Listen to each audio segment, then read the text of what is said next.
Hi friends, ಇವತ್ತು ನಾವು ಎಲ್ಲಿಗೆ ಹೋಗ್ತಾ ಇದ್ದೀವಿ ಗೊತ್ತಾ? ಕಬ್ಬನ್ ಪಾರ್ಕು ಒಂದಿನ ಟೈಮ್ ಸ್ಪೆಂಡ್ ಮಾಡೋದಕ್ಕೆ ಒಂದು ಒಳ್ಳೆ ಬೆಸ್ಟು ಪಾರ್ಕ್ ಅಂದರೆ ಕಬ್ಬನ್ ಪಾರ್ಕ್ ಅನ್ಬೋದು. ಯಾಕಂದರೆ ತುಂಬ ಚೆನ್ನಾಗಿದೆ, ತುಂಬ ಎಂಜಾಯ್ ಮಾಡ್ಬೋದು. ಮಕ್ಳಿಗಂತೂ ತುಂಬ ಖುಷಿ ಆಗುತ್ತೆ. ಅಲ್ಲಿರೋ ಎಲ್ಲ ಹಸಿರಾಗಿರುತ್ತೆ ನೋಡೋದಕ್ಕೆ ಪಾರ್ಕಲ್ಲಿ. ಆಮೇಲೆ ಆ ಹುಲ್ ಮೇಲೆಲ್ಲ ಕೂತ್ಕೊಂಡು ಆಟ ಆಡ್ಬೋದು. ಮಕ್ಕಳಿಗೆ ಬ್ಯಾಡ್ಮಿಂಟನ್ ಅಂತೆ, ಬ್ಯಾಟು ಬಾಲು ಅದೆಲ್ಲ ತೊಗೊಂಡೋಗಿ ಮಕ್ಕಳನ್ನ ಎಂಜಾಯ್ ಮಾಡ್ಕೊಂಬರ್ಬೋದು. ಮನೇಲಿ ಅಂದರೆ ಅದು ಇದು ಅಂತ ಕೆಲಸ ಇದ್ದೇ ಇರುತ್ತೆ. ಬಟ್ ಅಲ್ಲಿಗೆ ಹೋದರೆ ಎಲ್ಲ ಮರ್ತುಬಿಟ್ಟು ನಾವು ಮಕ್ಕಳಾಗಿರ್ತೀವಿ. ಅಲ್ಲಿ ಹೋದ್ಮೇಲೆ ನಮಗೆ ತುಂಬ ಇಷ್ಟ ಆಯಿತು. ಮಕ್ಕಳಿಗೆ ತುಂಬ ಟೈಮ್ ಸ್ಪೆಂಡ್ ಮಾಡ್ಬೋದು. ಮಕ್ಕಳ ಜೊತೆ ಆಗಲಿ, ನಮ್ಮ ಜೊತೆ ಹೋದವ್ರ ಜೊತೆ, ಫ್ಯಾಮಿಲಿ ಜೊತೆನೂ ಹೋದರೆ ತುಂಬಾ ಚೆನ್ನಾಗಿರುತ್ತೆ. ಇವಾಗ ಆಟ ಆಡೋಣ ಅಂತ ಹೋಗ್ತಾ ಇದ್ವಿ. ಅದಕ್ಕೆ ಎಂಟ್ರಿ ಫೀಸ್ ಇರುತ್ತೆ, ಎಂಟ್ರಿ ಕೌಂಟರ್ ಅಂತ ಇರುತ್ತೆ. ಪಾರ್ಕ್ ಇಂದ ಎಂಟ್ರಿ ಹಾಕ್ತಿದ್ದಂಗೆ ನಮಗೆ ಈ ಥರ ಎಲ್ಲ ಸಿಗುತ್ತೆ. ಅದ್ರ ಕೌಂಟ್ರಲ್ಲಿ ನಾವು ಟಿಕೆಟ್ ತೊಗೊಂಡು ಹೋಗಬೇಕು. ಬೋಟಿಂಗ್ ಆಗಲಿ, ರೈಲ್ ಇದೆಯಲ್ಲ ಅದಕ್ಕೆ ತೊಗೋಬೇಕು ಅಂದರೆ. ಮತ್ತು ಎಂಟ್ರಿ ಫೀಸ್ಗೂ ಫೀಸ್ ಇದೆ, 30 ರೂಪಾಯಿ ಎಂಟ್ರಿ ಫೀಸ್ ಇರುತ್ತೆ ಅಡಲ್ಟಿಗೆ. ಕಿಡ್ಸ್ಗೆಲ್ಲ 10 ರೂಪೀಸ್ ಇರುತ್ತೆ.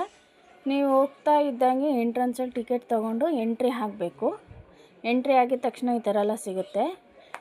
ಫುಲ್ಲು ಸುತ್ತ ಗೇಮ್ಸ್ಗಳಿರೋದು. ಮತ್ತು ಇದು ಕ್ಯಾಂಟೀನು ಇದೆ, ಅಲ್ಲಿ ಕ್ಯಾಂಟೀನು ಇದೆ. ಕ್ಯಾಂಟೀನಲ್ಲೂ ಊಟ ಮಾಡಿಕೊಂಡು ಫಸ್ಟ್ ನಾವು ಬೋಟಿಂಗ್ ಆಡೋಣ ಅಂತ ಬೋಟಿಂಗ್ ಕಡೆ ಹೋಗ್ತೀವಿ. ಅಲ್ಲಿ ತುಂಬ ದೂರ ಇದೆ, ನಡ್ಕೊಂಡು ಹೋಗ್ಬೇಕು. ಸುತ್ತ ನಡೀತಾನೇ ಇರಬೇಕು ಅನ್ಸುತ್ತೆ, ನಡೀತಾ ಇರಬೇಕು. ನಾನು ಇದು 3rd ಟೈಮ್ ಅನ್ಸುತ್ತೆ ಹೋಗ್ತಾ ಇರೋದು. ಅವಾಗೆಲ್ಲ ಬೋಟಿಂಗ್ ಆಗಲಿ, ರೈಲ್ ಆಗಲಿ ಅದು ಈ ಥರ ಎಲ್ಲ ಇರಲಿಲ್ಲ. ಜಸ್ಟ್ ಪಾರ್ಕ್ ಎಲ್ಲ ಇತ್ತು, ಮತ್ತು ಕಿಡ್ಸ್ ಆಟ ಆಡೋದೆಲ್ಲ ಇತ್ತು. ಈಗ ಬೋಟಿಂಗು ಮತ್ತು ರೈಲು ಮಾಡಿರೋದು. ಸೊ ನಮ್ಗೆ ಅಡ್ರೆಸ್ ಗೊತ್ತಿರಲಿಲ್ಲ, ಕೇಳ್ಕೊಂಡೇ ಹೋದ್ವಿ. ಕೇಳ್ಕೊಂಡು ಹೋಗ್ತಿದ್ದಂಗೆ ತುಂಬ ಇಲ್ಲೇ ಕುತ್ಕೋಬೇಕು ಗೊಂಬೆ ನೀನು. ಇದೆ ಬಾ, ಇದೆ ಬೋಟು. ಇದೇವಾ ನಿಜವಾಗ್ಲು ನೀನು ಗೊಂಬೆ ಎಲ್ಲಿದೆ? ಅಲ್ಲ ಅದು ಅಲ್ಲ ಚಿನ್ನು, ಅಲ್ಲ ಅಂತ ಹೇಳ್ತಾ ಇದ್ದೀನಿ, ಬೋಟ್ ಅಂತೆ.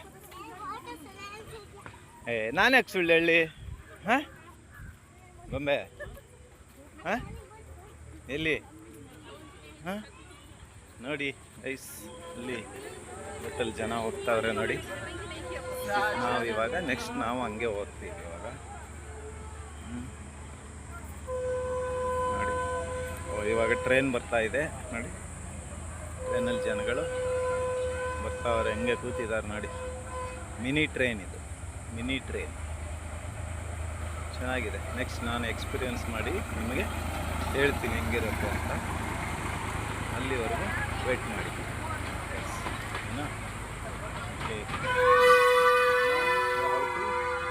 Let's go. ನಾವು ಇವಾಗ ಬೋಟಿಂಗ್ಗೆ ಹೋಗ್ತಾ ಇದ್ದೀವಿ. ಅಲ್ಲಿ ನನ್ನ ನೋಡಿ ಗೈಸ್, ಹೇಗಿದೆ ನೀರು. ಇದು ಬೋಟಿಂಗ್ ಸ್ಪಾಟು. ಇವಾಗ ಎಲ್ಲಿಗೆ ಹೋಗ್ತಾ ಇದೆ ಮನ? ಹೆಂಗಿದೆ? ಹಾಂ ನಿರ್ಮಾ, ಎಲ್ಲಿ ಹೋಗ್ತಾ ಇದೀಯ ಇವಾಗ? ಸುಮ್ಮನೆ ಮುಂದೆ ಹೋಗ್ತಾನೆ ಇದೆಯಾ? ಯಾರ್ಯಾರು ಹೋಗ್ತಾ ಇದ್ದೀರಾ? ಎಲ್ಲಿ ನಿನ್ನ ಮಗಳು ಕಾಣಿಸ್ತಾ ಇಲ್ಲ? ಏನಮ್ಮ ರಾಣಿ? ಹಲೋ ರಾಣಿ, ಏನು ಸಮಾಚಾರ ರಾಣಿ? ಮಾತಾಡ್ತಾನೇ ಇಲ್ಲ. ಹಾಂ ಅಲ್ಲಿ ಇಲ್ಲಲ್ಲ, ಹಿಂಗೆ ಬೋಟಿಂಗಲ್ಲಿ ಕೂತ್ಕೊಂಡ್ವಿ. ತುಂಬ ಚೆನ್ನಾಗಿತ್ತು ಎಕ್ಸ್ಪೀರಿಯೆನ್ಸು. 1-2 ರೌಂಡ್ ಕರ್ಕೊಂಡು ಹೋಗ್ತಾರೆ. ನೀರು ಅಷ್ಟು ನೀಟಾಗಿ ಏನಿರಲಿಲ್ಲ, ಓಕೆ, ಬಟ್ ಚೆನ್ನಾಗಿದೆ. 1-2 ರೌಂಡ್ ಹಾಕ್ತಾರೆ, ಚೆನ್ನಾಗಿರುತ್ತೆ.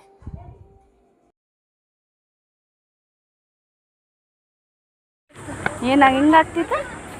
ಈ ಕಡೆ ಚೆನ್ನಾಗಿತ್ತಾ? ಭಯ ಆಗ್ತಿತ್ತಾ?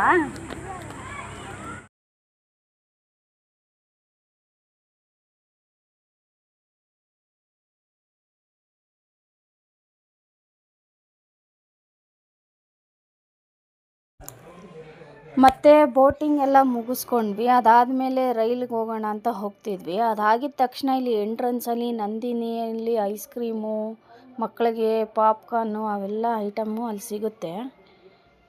ನೀರು, ಕ್ಯಾಂಟೀನ್ ಇರೋದ್ರಿಂದ ಊಟದ್ದೇನು ತೊಂದರೆ ಇಲ್ಲ. ಆರಾಮ್ಸೆ ಏನಾರು ಹೊಟ್ಟೆ ಹಸಿತಿತ್ತು ಅಂದರೆ ತೊಗೊಂಡು ತಿನ್ಬೋದು. ತುಂಬ ಚೆನ್ನಾಗಿದೆ.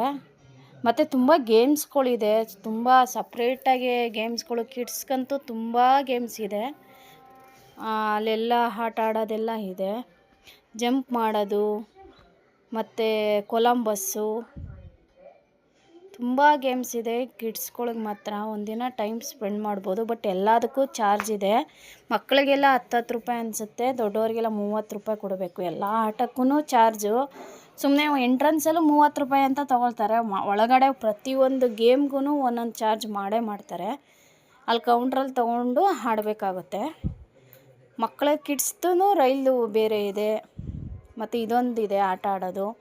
ಮತ್ತು ಅದಾದಮೇಲೆ ಇದಕ್ಕೆ ಹೋಗೋಣ, ರೈಲಿಗೆ ಹೋಗೋಣ ಅಂತ ಹೋಗ್ತಾಯಿದ್ವಿ. ತುಂಬ ರಶ್ ಇತ್ತು.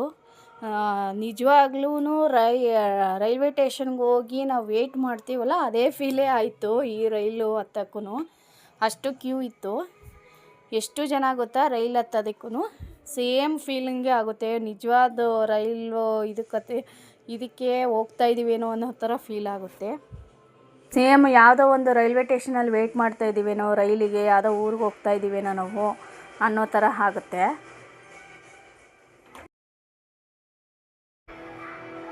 ಅದಾದಮೇಲೆ ರೈಲಲ್ಲಿ ಕುತ್ಕೊಂಡು ಒಂದು ರೌಂಡು ಕರ್ಕೊಂಡು ಬರ್ತಾರೆ. ಸುತ್ತ ಒಂದು ರೌಂಡ್ ಬರುತ್ತೆ. ಅಲ್ಲಿ ಬೋಟಿಂಗ್ ಮಾಡೋದು, ನಾವು ಆಟ ಆಡೋ ಗೇಮ್ಸ್ ಆಡೋದು. ಆದಮೇಲೆ ಮಕ್ಕಳದು ಕಿಡ್ಸ್ ಮಾಮೂಲಿ ಗೇಮ್ಸ್ಗಳೆಲ್ಲ ಇರ್ತಾವಲ್ಲ, ಅಲ್ಲಿಗೆ ಹೋದ್ವಿ. ಇದಕ್ಕೂ ಚಾರ್ಜಬಲ್ಲು. 5 ರೂಪಾಯಿ ಕೊಡಬೇಕು ಒಬ್ಬೊಬ್ಬರಿಗೆ. ದೊಡ್ಡವ್ರಿಗೂ 5 ರೂಪಾಯಿ, ಚಿಕ್ಕ ಮಕ್ಳಿಗೂ 5 ರೂಪಾಯಿ. ಮಾಮೂಲಿ ಪಾರ್ಕ್ಗಳಲ್ಲಿ, ಎಲ್ಲ ಪಾರ್ಕ್ಗಳಲ್ಲೂ ಇರುತ್ತೆ. ಅದೂ ಈ ಪಾರ್ಕಲ್ಲಿದೆ. ಬಟ್ ಚೆನ್ನಾಗಿದೆ, ನೀಟಾಗಿ ಇಟ್ಕೊಂಡಿದ್ದಾರೆ. ಆಟ ಆಡೋದಕ್ಕೆಲ್ಲ ಚೆನ್ನಾಗಿದೆ ಮಕ್ಕಳಿಗೆ. ಆಮೇಲೆ ಜೋಕಾಲಿ ಆಡಿಸಿದ್ರು ನಮ್ಮ ಮನೆಯವರು. ಜೋಕಾಲಿ ಇದೆ, ದೊಡ್ಡವ್ರಿಗೂ ಇದೆ. ಅಲ್ಲೊಂದು ಮರ ಇತ್ತು, ನೋಡೋದಕ್ಕೆ ತುಂಬ ಎತ್ತರವಾಗಿತ್ತು. ಒಂಥರ ಡಿಫ್ರೆಂಟಾಗಿ ಕಾಣಿಸ್ತಿತ್ತು ಮರಗಳು. ಮತ್ತು ಗೇಮ್ಸ್ ಎಲ್ಲ ಸ್ಟಾರ್ಟ್ ಮಾಡಿದ್ರು. ಅವ್ರು ಬರೋಂಗೆ ಕಾಣಿಸ್ತಾ ಇಲ್ಲ. ಅವ್ರಿಗೆ ಹೋಗ್ಬಿಟ್ರೆ, ಈ ಥರ ಗೇಮ್ಸ್ ಏನೋ ಸಿಕ್ಬಿಟ್ರೆ ಅವ್ರಿಗೆ ಆಟ ಆಡೋದಕ್ಕೆ, ಅಲ್ಲಿ ಹೋಗಿ ಕೂತ್ಕೊಬಿಟ್ರೆ ಅವ್ರಿಗೆ ಬರೋಕ್ಕೆ ಮನಸ್ಸಿಲ್ಲ. ತುಂಬ ಕ್ರೌಡ್ ಇತ್ತು. ಸಂಡೇ ಆಗಿರೋದ್ರಿಂದ ಮಕ್ಕಳು ಜಾಸ್ತಿ ಇದ್ದರು. ವೆಯ್ಟ್ ಮಾಡಿ ಮಾಡಿ ಒಂದೊಂದೇ ಗೇಮ್ ಆಡಬೇಕಾಗಿತ್ತು. ಅವ್ರಿಗಂತೂ ಬರೋಕ್ಕೆ ಮನಸ್ಸೇ ಇಲ್ಲ. ಅದಾದಮೇಲೆ ನಾನೇ ಬೆಳಗ್ಗೆ ಎಗ್ ಬಿರಿಯಾನಿ ಮಾಡಿದ್ದೆ. ಅದನ್ನು ತೊಗೊಂಡು ಹೋಗಿದ್ವಿ 2 ಬಾಕ್ಸು. ಅಲ್ಲೇ ಗಿಡದ ಹತ್ರ ಕೆಳಗಡೆ ಈ ಹಸಿರು ಹುಲ್ಲಿರುತ್ತಲ್ಲ, ಅದ್ರ ಮೇಲೆ ಮರದ ಕೆಳಗಡೆ ಕೂತ್ಕೊಂಡು ಊಟ ಮಾಡಿದ್ವಿ. ನೀರು ತೊಗೊಂಡೋಗಿದ್ವಿ. ಬೇಕು ಅಂದರೆ ಅಲ್ಲಿ ತೊಗೋಬೋದು. ನಾನೇ ಮಾಡ್ಕೊಂಡು ಹೋಗಿದ್ನಲ್ಲ, ಅದಕ್ಕೆ ಔಟ್ಸೈಡ್ ಬೇಡ ಅಂದ್ಬಿಟ್ಟು ನಾನು ತೊಗೊಂಡೋಗಿರೋ ಬಾಕ್ಸಲ್ಲೇ ಊಟ ತಿನ್ಕೊಂಡ್ವಿ. ಅಲ್ಲೇ ಆಟ ಆಡಿಕೊಂಡು ಅದಾದಮೇಲೆ ಊಟ ಮಾಡಿದ್ರು. ಅದಾದಮೇಲೆ ಅಲ್ಲೊಂದು ಬಂಡೆ ಇದೆ. ಬಂಡೆ ಮೇಲೆ ಕೂತ್ಕೊಂಡು ನಾವು ಸ್ವಲ್ಪ ಸೆಲ್ಫಿ ಫೋಟೋಗಳೆಲ್ಲ ತೊಗೊಂಡ್ವಿ. ನೋಡಿ, ತುಂಬ ಮರಗಳಿದೆ. ಎಲ್ಲ ಮರದ ಕೆಳಗಡೆನೂ ಒಂದೊಂದು ಫ್ಯಾಮಿಲಿ ಫಿಕ್ಸ್ ಆಗಿಬಿಟ್ಟಿರ್ತಾರೆ ಆಟ ಆಡೋದಕ್ಕೆಲ್ಲ. ಅವರು ಏನೇನು ತಂದಿರ್ತಾರೋ, ಬ್ಯಾಟು, ಬಾಲು, ಇದೆಲ್ಲ ಆಟ ಆಡ್ಕೊಂಡು ಕೂತಿರ್ತಾರೆ. ಸೊ ನಾವು ಹುಡ್ಕೊಂಡು ಒಂದು ಚೆನ್ನಾಗಿ ಕೆಳಗಡೆ ಹೋಗಿ ಕೂತ್ಕೊಂಡು ಊಟ ಎಲ್ಲ ಮಾಡ್ಕೊಂಡ್ವಿ. ಅದಾದಮೇಲೆ ಸ್ವಲ್ಪ ಸಾಕೊಂಡ್ಬಿಟ್ಟು ಒಂದು 5 ಗಂಟೆ ಆಗಿತ್ತು. ನಾವು ಕೆಳಗಡೆ ಹೋಗೋಣ, ಹಂಗೆ ವಿಧಾನಸೌಧ ನೋಡ್ಕೊಂಡು ಹೋಗೋಣ ಅಂದ್ಬಿಟ್ಟು ವಿಧಾನಸೌಧದ ಹತ್ರನೂ ಹೋದ್ವಿ. ನಾವು ಪಾರ್ಕಲ್ಲಿ ಎಷ್ಟು ಜನ ನೋಡಿದ್ರು ಬಟ್ ವಿಧಾನಸೌಧದ ಹತ್ರ ಇರೋಷ್ಟು ನೋಡಲೇ ಇಲ್ಲ. ಯಾಕಂದರೆ ಅಷ್ಟು ಕ್ರೌಡ್ ಇತ್ತು. ಎಷ್ಟು ಸೆಲ್ಫಿ ಫೋಟೋ ತಗೊಳ್ಳೋಕ್ಕೆ ಎಲ್ಲ ಔಟ್ಸೈಡರ್ಸೇ ಬಂದಿದ್ದು. ಬಟ್ ತುಂಬ ಜನ ಇದ್ದರು ಅಲ್ಲೂ ಫೋಟೋ ತಗೊಳ್ಳೋದಕ್ಕೆ. ನಾವು 1-2 ಫೋಟೋ ತಗೊಂಡು ಹಾಗೆ ಹೊರಟ್ವಿ. ಈ ವಿಡಿಯೋ ಇಷ್ಟ ಆಗಿದ್ದರೆ ದಯವಿಟ್ಟು ನನಗೆ ಸಬ್ಸ್ಕ್ರೈಬ್ ಮಾಡಿ, ಲೈಕ್ ಮಾಡಿ, ಶೇರ್ ಮಾಡಿ. Thank you. ಬಾಯ್.